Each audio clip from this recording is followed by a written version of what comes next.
Once upon a time, I was invited to teach a time management course at McGill University.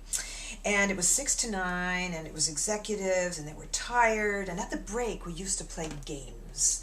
And I thought, wouldn't it be great if I could make a living by helping people play games? Because they loved it, and they were energized.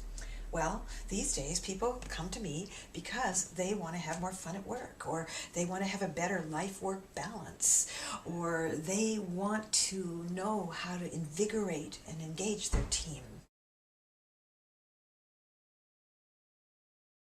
The motto of my high school, Queen Elizabeth High School in Halifax, was, "We learn to do by doing." Faciendimus facere faciendo, I think, or something like that. And little did I know that my later career would be driven by that very value, and that the entire modus operandi of the work that I now do would have to do with experiential learning and giving people an opportunity to get involved in the kinds of learning that they are doing.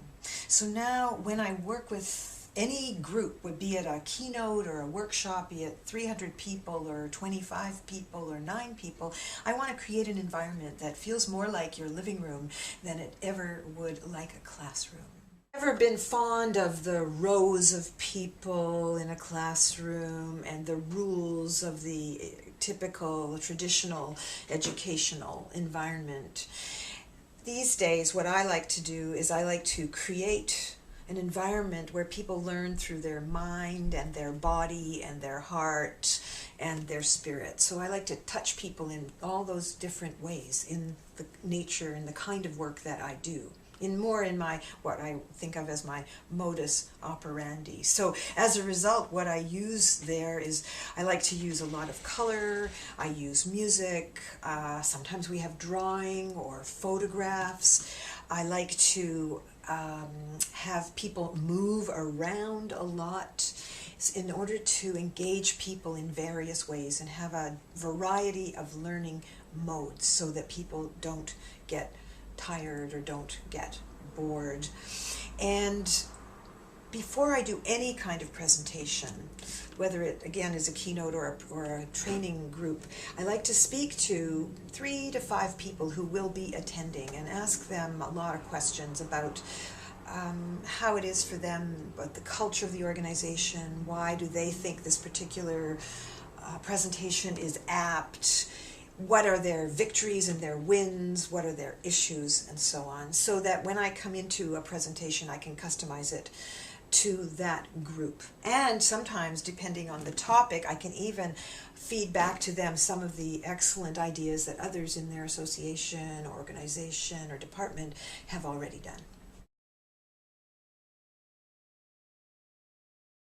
The core of my belief system is my strong value on playfulness, and I guess that's really the quality that makes me unique, because all of us have been 6 years old, and all of us understand on a very deep level the power and the value of connecting with one another through the realm of play and playfulness in the way I talk to people, which is basically this way, and also that I love to give people an experience, as I said earlier, that touches them in a variety of different places, whether it's a cognitive kind of thing, or a heartful kind of thing, or an emotional place, or a place of the soul even in some cases. So people can feel things as well as learn things. And oh yeah, laughter guaranteed.